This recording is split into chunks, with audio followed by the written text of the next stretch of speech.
speaking to TRT World. Let's get straight to it. How concerned are you with the deteriorating situation in Afghanistan? Well, let me just say that at one point we expected a bloodbath, because if you see what happened after the Soviets left in 1989, there was a bloodbath in Afghanistan. Hundreds and thousands of Afghans died after that. And that's how Taliban emerged. This time, we were scared that there would be, in taking of Kabul, there would be a bloodbath. But so in that way, it has been an incredibly peaceful transfer of power. Very unexpected. However, now the problem is this looming humanitarian crisis, because a government, an Afghan government that depended for 70 or 75% of its budget on foreign aid, the moment the foreign aid component goes, and that's what people feared, that with the Taliban coming in, there would be no foreign aid. So unless there is help in the short term, in the long term, maybe the Taliban would be able to stand on their feet. But in the short term, unless they are provided aid, there is a grave danger of a collapse of a government, chaos, and a humanitarian crisis. A lot of this depends on the international recognition of the Taliban government in Afghanistan. Is Pakistan going to recognize the Taliban government? And if so, when? Well, our government decided that we would be consulting all the neighbors of Afghanistan.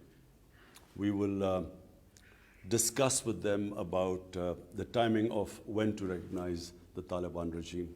So we are in discussion. And so Pakistan alone recognize the Taliban is not going to make much difference. It has to be preferably, the United States and Europe and China and Russia.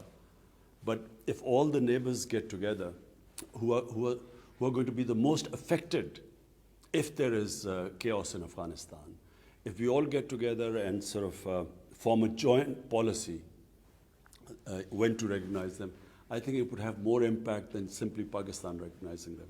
But it's a difficult position for Pakistan, because unless and until there is recognition of the Taliban government, humanitarian aid supplies, all the reserves that are frozen abroad for the Afghan government, they can't necessarily be released. The big question is, when is the United States going to recognize them?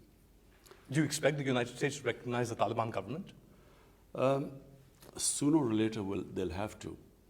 At the moment, as you can see in the Senate hearing, in the media, there is shock, confusion in the US. They are completely surprised by this outcome of, after 20 years, Taliban coming back again. And there is at the moment finding scapegoats. I feel very unfairly targeting President Biden. I think it's unfair because what could he do? Whenever a date of exit was given, if 2 weeks before that exit date, the Afghan army collapsed and the president fled the country, the same thing would have happened. So, he was taken by complete surprise, and as was everyone else. But I think he's been very unfairly being targeted. And also they're trying to find scapegoats, one of them being Pakistan. And therefore, they're not in a rational mindset the way forward. But clearly, if the US does not defreeze their reserves, and the Afghan government collapses, and this goes into a chaotic situation, the biggest loser will be the people of Afghanistan. And the UN estimates that by next year, over 95% of the people will go below the poverty line. So therefore, they have to come up with a solution. They have to, sooner or later, think about the people of Afghanistan. And unless that happens, I'm afraid this limbo is, every day we are losing. The Afghan population is, the crisis is going to deepen. You were talking about finding scapegoats. There have been hearings held at the US Congress where US senators and lawmakers have been questioning the military high command as well as people from the Biden administration. And time and again, they single out Pakistan. They're calling for sanctioning Pakistan and say that Pakistan is complicit in the Taliban coming to power. You see, people like us who know the history of Afghanistan, and Afghanistan's history is very closely tied up to history of Pakistan, or what was then India. But the border adjoining the border with Afghanistan is, if you know the history of that, of the Pashtun people, because they're roughly half the population of Afghanistan is Pashtun. Double that, the number of Pashtuns live in Pakistan. And along the Afghan border, both sides are Pashtun tribes. So if you know the history, anyone who knew the history knew this would happen. So people like me who know the history, and I did a travel book also of our side of the Pashtun areas, Pashtun tribes. We knew this would happen. We knew that eventually there would not be a military solution because the people do not accept foreigners. They have resisted foreigners, especially if they are not Muslims. And the Pashtun tribes might fight each other, but when a foreigner comes, they get together. And then the second characteristic of a Pashtun is that they seek revenge. If there's someone is killed in their house, they will seek revenge. And to seek revenge, they will join the militants. So on this side of the border, exactly the same thing happened when we decided to become an ally of the US. Because the Taliban were Pashtun, sympathies for Taliban not because of the religious ideology, but because of the Pashtun nationalism. On our side of the border, we had for the first time the Pakistani Taliban. And they called us collaborators and started attacking us, which is the TTP, the Pakistani Taliban. Exactly the same thing happened on the other side. The more collateral damage, the more drone attacks or aerial bombing, the more night raids where people were humiliated or killed, the more the militant ranks swelled. So the Taliban movement grew over a period of time. And by 2008, I went to the US. I addressed the think tanks. I met Joe Biden as a senator. I met John Kerry as a senator. And I explained to them. But then I realized that they were clueless. The American public had no idea what was going on in Afghanistan.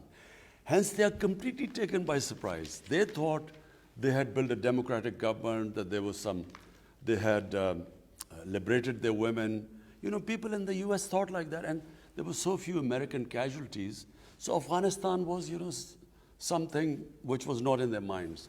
So when this suddenly happened, they had been all taken by surprise. And therefore, you see this in Senate, the sort of questions being asked. They had no idea that this was happening. But believe me, in Pakistan, people who knew Afghanistan's history, Army Chief in 2010, General Kiani, went to meet President Obama. He explained to them that there will not be a military solution, that the moment you lead, the Afghan army will collapse. He told them that, look, you will leave a mess there, and we in Pakistan will suffer the consequences. But they had no idea. Some people say that this position of yours, now looking back in retrospect, is quite prescient. But they also accuse you because of the stand of being, they call you Taliban Khan. You see, it was this awful, arrogant, imperialistic attitude of the Americans under George Bush, when he said, either you're with us or against us. After 9/11, this amazingly ridiculous statement, if you do not support our policies, you're against us. So therefore, if I did not agree with this military solution in Afghanistan, then I was pro-Taliban. And that's why they're all in a state of... Are you pro-Taliban? I'm anti-military solutions. I do not believe that the way to solve world's problems are using military means. I was against the Iraq war. If there's an objective analysis done about what has happened in Iraq, I even objected to my own country using military means, for instance, in East Pakistan, when we used military, to resolve the issue. I do not believe in military solutions. But in this case, I knew the subject much better than anyone in the US understood. So therefore, it was this amazing thing that, if you criticize the US policies, you were anti-American and you were pro-Taliban. And you didn't have to spend $2.5 trillion to get to that conclusion. Even I objected to Pakistan becoming involved in this war. We had nothing to do with 9/11. No Pakistani was involved. Al-Qaeda was in Afghanistan. We had no militant Taliban even in Pakistan. So what had Pakistan to do with this war, where a country loses 80,000 people? Our whole tribal belt was devastated. 3.5 million people internally displaced. We were called the most dangerous place in the world. Our economy went down. $150 billion lost to the economy. Our currency lost half its value in 2008. So, we paid a heavy price for this. But for what? And in the end, rather than being appreciated for making these sacrifices just because we became an ally of the US, to be scapegoated for this blunder in Afghanistan, I think that has been the most painful thing for us. Are you afraid now that because of this scapegoating and because of this revenge or animosity within the US towards Pakistan, that we or the Pakistanis will suffer more adverse consequences? I think whenever this anger goes and some rationality appears in the US, they start rational thinking about this. They will realize that how could Pakistan be responsible for this?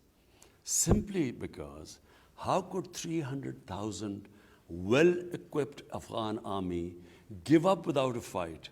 And Afghans are one of the bravest nations in the world. Why did they not fight? It wasn't because of Pakistan. How could they give up to 60 to 70,000 lightly armed militia? If Pakistan was helping them, they appeared in Kabul on motorcycles without shoes. Compare them to the Afghan army. So if you do an analysis of why that happened, why did they not fight? The conclusion will be anything but Pakistan was responsible. The conclusion will be, number one, Afghans have always resisted foreign occupation. They're a very independent-minded people. They're basically a free nation, free-thinking people. Their culture is very democratic. So they do not accept foreign domination, number one. Number two, the way, I repeat, the night raids, the bombing from the air, you do not fight guerrilla warfare by bombing villages. So the collateral damage, then there was hatred against the Americans, and that hatred translated into more militancy, more people joining, and Taliban became a popular movement in the rural areas. So that was the reason why, in the end, they didn't win. It wasn't because of Pakistan. Now the Taliban is in power, and Pakistan is left behind once again to deal with the fallout of a hasty US withdrawal. Recently, you wrote in a Washington Post opinion piece that the international community will want to see the inclusion of major ethnic groups in the Afghan government. But I spoke to senior Taliban leaders in Kabul, and they say that there is no way that they will allow the inclusion of people like Hamid Karzai, even Abdullah, people that were part of the previous dispensation during which the Taliban lost a lot of their own people, families, and so on and so forth. So where's the disconnect there? What does Pakistan do if the Taliban refuses an inclusive government as Pakistan and the international community has been pushing? Look, from Pakistan's point of view, when we say an inclusive government, we recognize, and everyone recognizes, even the Taliban would recognize, that Afghanistan is a multi-ethnic group. Pashtun are around about 50% of the population. Then there's a big Tajik minority. Then there are Uzbeks. Then there are Hazaras, and other smaller minorities. So, an inclusive government means a stable Afghanistan. So people who are interested in the welfare of the people of Afghanistan, who've been through 40 years of conflict. So anyone who feels, wishes them well, would want a stable Afghanistan, and a stable Afghanistan means an inclusive. Yeah, but the Taliban then turn around and say that you are interfering, Imran Khan is interfering in the internal affairs of Afghanistan by pushing for an inclusive government. So let me clarify. Number one, as a well-wisher of Afghanistan, we would want them to be stable and have an inclusive government. Now, what sort of inclusive government should not be dictated to the Taliban government? Because that is interference. If you say, pick so-and-so and so-and-so and take names that you must include them, that is interfering in their internal affairs. And I would imagine that they would resist that. Because remember, Afghans are independent-minded people. There's no, the idea that anyone can control them from outside, whether it is the US or it is Pakistan, it is a fantasy. It cannot happen because that's their history. So we can just, as well-wishers, suggest that there should be inclusive government, which they too agree. What should not happen is they should be dictated that, look, includes A, B, and C, and that would be interference. It's a fractured society, Afghanistan. It's a fractured polity, especially with various different groups of the Taliban now inside the country, in Kabul, in power. They can't even communicate with themselves. Do you think they'll effectively be able to communicate what they want, where they stand, and where they want to take Afghanistan to the international community? Look, I think... And also tying in with Pakistan, because Pakistan, or the international perception is that Pakistan controls the levers of the Taliban. They control the Taliban.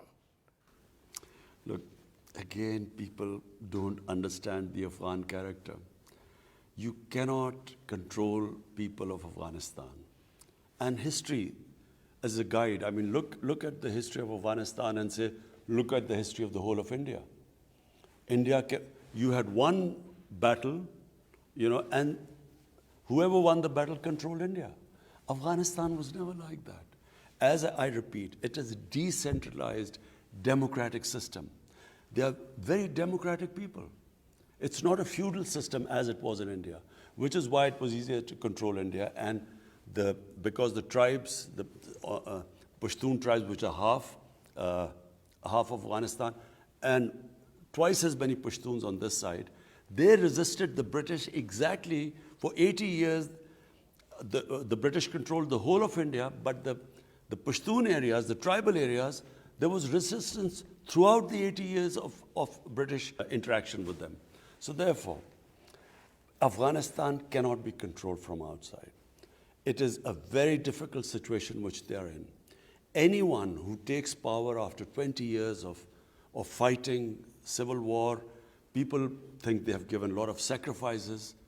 So now to come into power and then even dealing with your own people, forget about it, including other people who were not part of the struggle.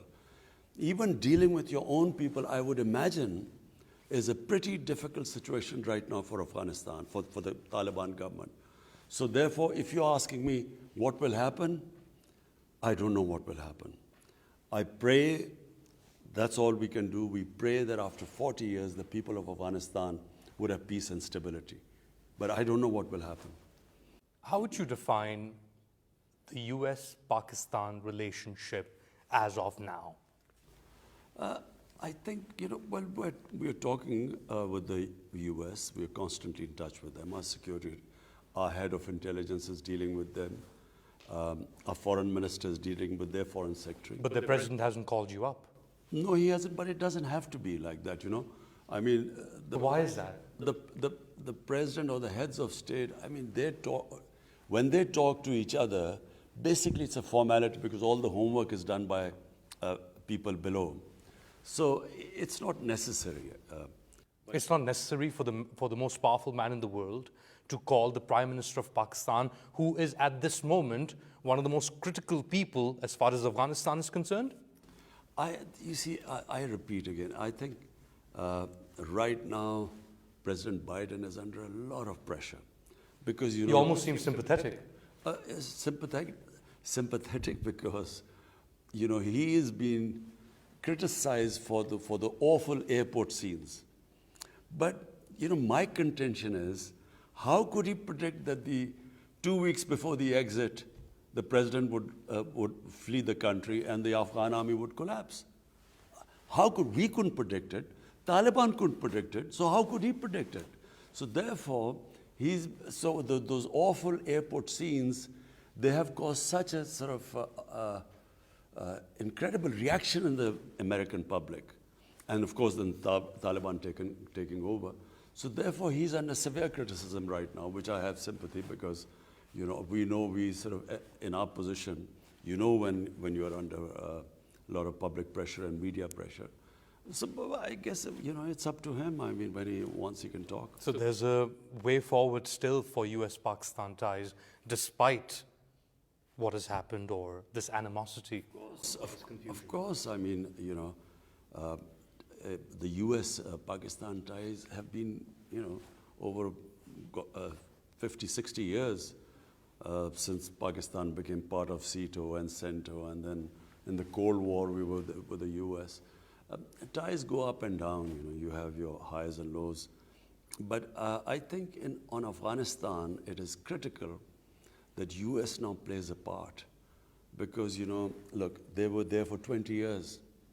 And if there is a mess, they wash their hands of Afghanistan, it will become a repeat of 1979 when the Soviets, when they left and the US left. And look what happened to Afghanistan after that. The bloodbath that took place, over 200,000 Afghans died in that, and there was total chaos in Afghanistan. So the last thing for anyone, most of all us, we neighbors will be affected. Others around Afghanistan, all the other neighbors will also be affected. But then US, what will it have to show in the end? That after 20 years, spending over $2 trillion, hundreds and thousands of Afghans died in this time. What will they have to show if there's chaos there again? And then in chaos is where the international terrorists found a safe haven. In the past month, actually in about 40 days, since the Taliban walked into Kabul, there have been 24 attacks on Pakistani security personnel inside Pakistan, in the border areas and settled areas. Around 100 Pakistani security personnel have been killed in these attacks, which have been claimed by the Tehreek-e-Taliban Pakistan, or TTP. Is Pakistan facing another or renewed attacks by the TTP because of the emergence of the Afghan Taliban in control now in Afghanistan? What happened was that in Pakistan in 2014, our security forces did a big operation, and this was in North Waziristan. And the TTP, the Pakistani Taliban, who were doing terrorist attacks within our country, they were pushed out. And they then went into Afghanistan.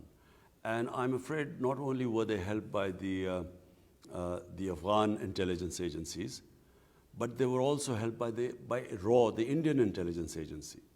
And they then used them to conduct attacks within Pakistan. But these attacks dropped significantly over the past few years. Yes, they did drop, but they attacked through TTP, they attacked the Chinese nationals who were working in Pakistan. And they also conducted a series of attacks in Balochistan.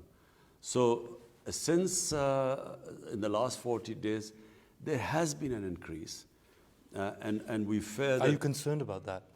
Up to a point, not that much, because we have very disciplined security forces who are very experienced now. Over 15 years, Pakistan got more experience than probably any other country in dealing with counterterrorism. And we have, as the world knows, one of the best intelligence agencies in the world. So we are confident that we'll deal with it. Problem right now is that with people, we had about 250,000 people come into Pakistan from Afghanistan. And amongst them, we fear that they have been members of TTP who were in prison in Afghanistan who were released. Even ISIS, we feel that they have, amongst these 250,000, few have come inside. So, you know, that's where the problem was because of the sudden takeover of Taliban and the influx of people either going out of Pakistan, using Pakistan to go on other destinations, or simply people who have come in. So, you know, that is a concern temporarily, but I think we will be able to deal with it. You don't think the Taliban taking over in Afghanistan will become like a beacon, a rallying cry for all these groups, especially TTP, which is ideologically aligned with the Afghan Taliban, not so much with ISIS Khorasan? You see, the difference is that there's a Muslim government in Pakistan. So what are the Taliban waging a war against?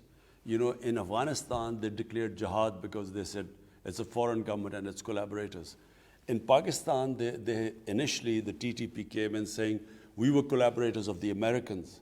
And same the old Mujahideen who were trained to fight the Soviets, they too also termed our government as collaborators and were attacking us, which is why we lost 80,000 people.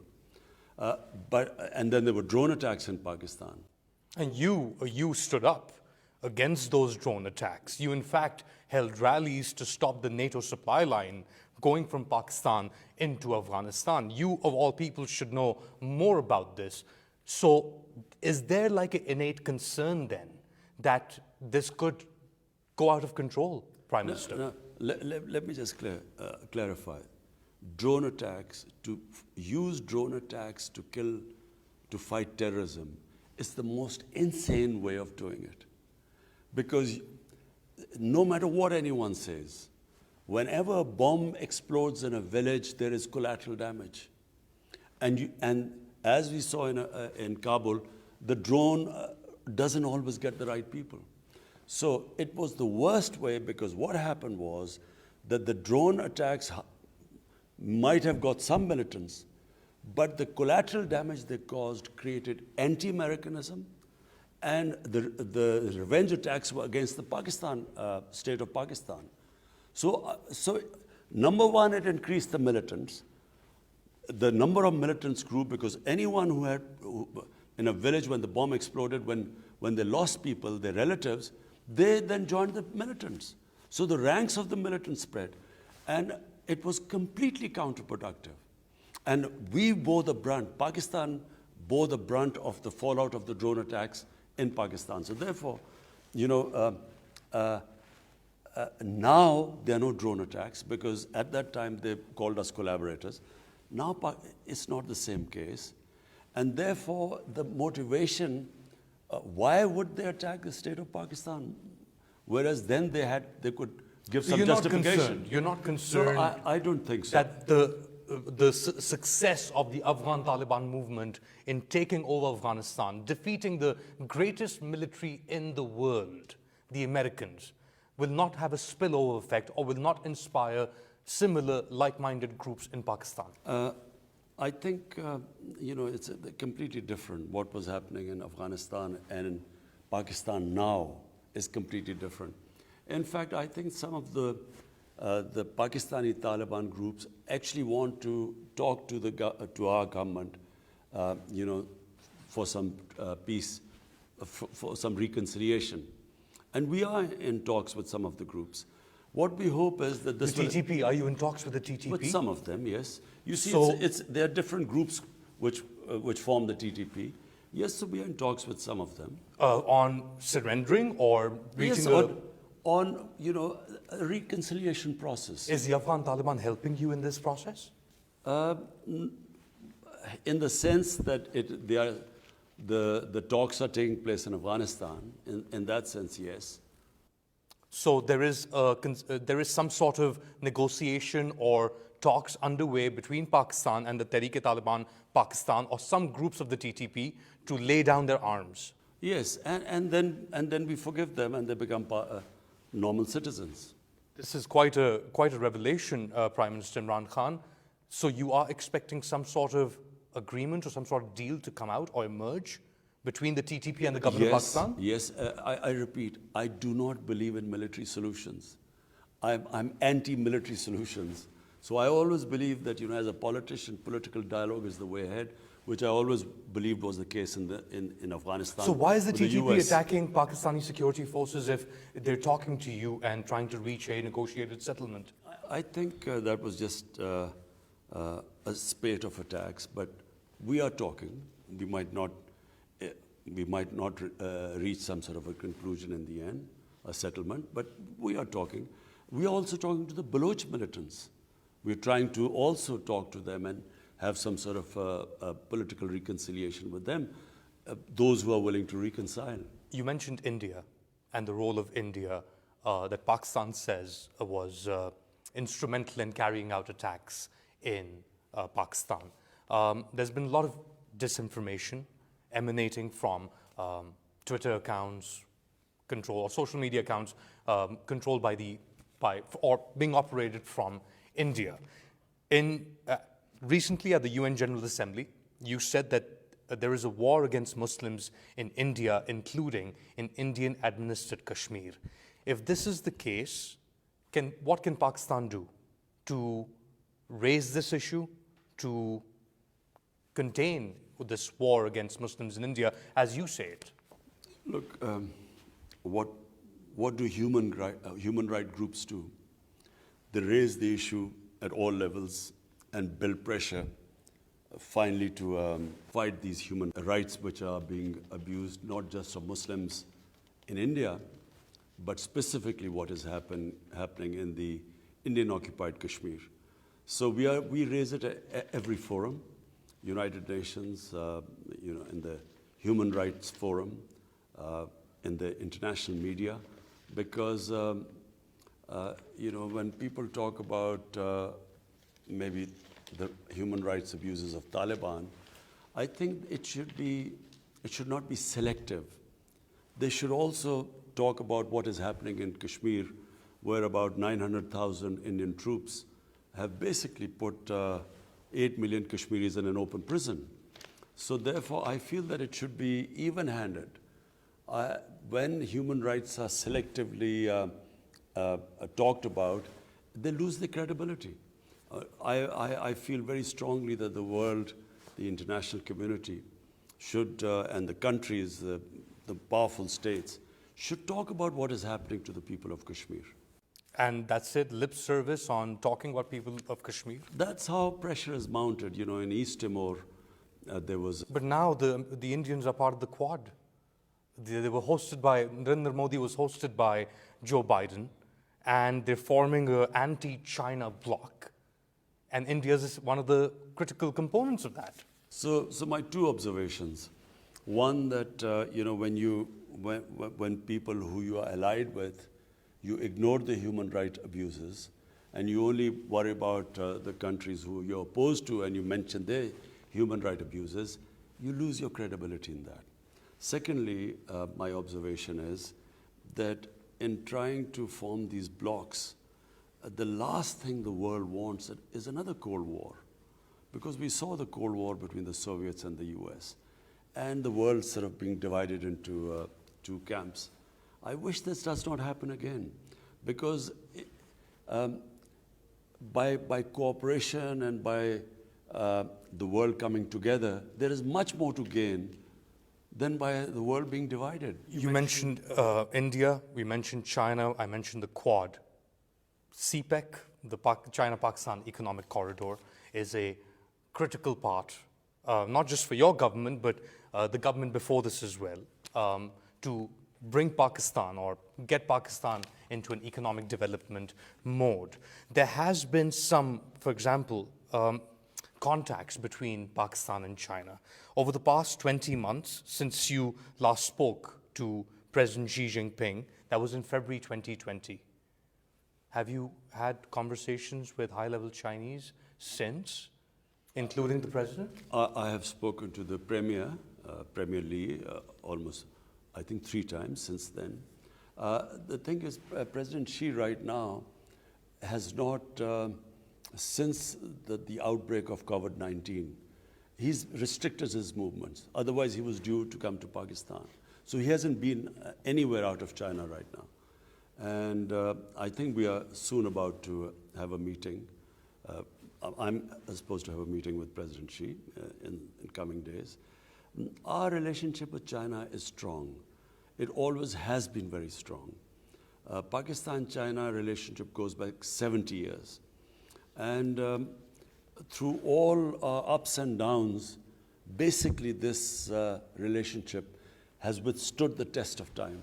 So you're positive that despite the slow progress maybe of some CPEC projects, it's all good as far as Pakistan-China? Yes, we just had the JCC meeting recently, and it's heading in the right direction. Unfortunately, COVID has caused huge disruptions in the world, and especially in our communication, I was supposed to go to China. President Xi was supposed to come here, but all that got restricted because of COVID-19. Finally, you're talking about major disruptions in the world. The dollar hit 172 to the rupee, or rupee hit 172 to the dollar. The price of oil per litre in Pakistan is now at 127. Your government just increased those rates. Is Pakistan facing an economic crisis? It's not Pakistan. COVID-19 has disrupted supplies all over the world. Commodity prices all over the world have gone up. In fact, Pakistan is still cheaper than other countries. But is Pakistan hurting as a result of it? Like most developing countries, in fact, developed countries too. In fact, look what's happening to India. India, there's massive increase in poverty because of COVID-19. So Pakistan also has been affected by the rise of commodity prices. So the rise of prices, inflation in Pakistan is basically imported inflation. Oil prices have almost gone 80% in the past 5 months. So Pakistan imports oil, then unfortunately we had to import wheat, and wheat prices have gone up. All commodity prices have gone up. Palm oil, which is 70% of we consume in Pakistan, is imported. And so that doubled too. So we imported this inflation into Pakistan, which obviously causes people problems. But this is temporary. We feel that with the resumption of the supply lines, things will settle down in a few months. But the opposition disagrees.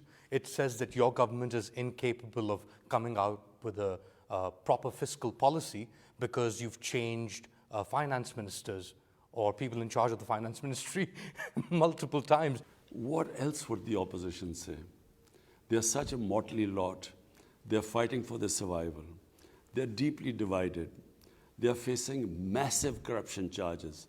In fact, this country would have been in a different phase of our evolution had it not been for the 30 years of plunder by these two families. They're not political parties, they're family limited companies. They're just two families which plundered this country. And so they're in disarray right now. And therefore they pick on anything. They don't realize that this country coped with the COVID crisis better than almost any country in the world. We were in the top 4 or 5 countries which not only saved our people from COVID, but we also saved up people from the economic disaster, which when you shut down your economy, you create massive poverty. We are one of the few countries which navigated between the two. And mashallah, thanks to the Almighty, very successfully. So now they have to pick on things. I mean, that's the role of opposition. But I would imagine they're pretty desperate right now. Prime Minister Imran Khan, thank you so much. Thank you.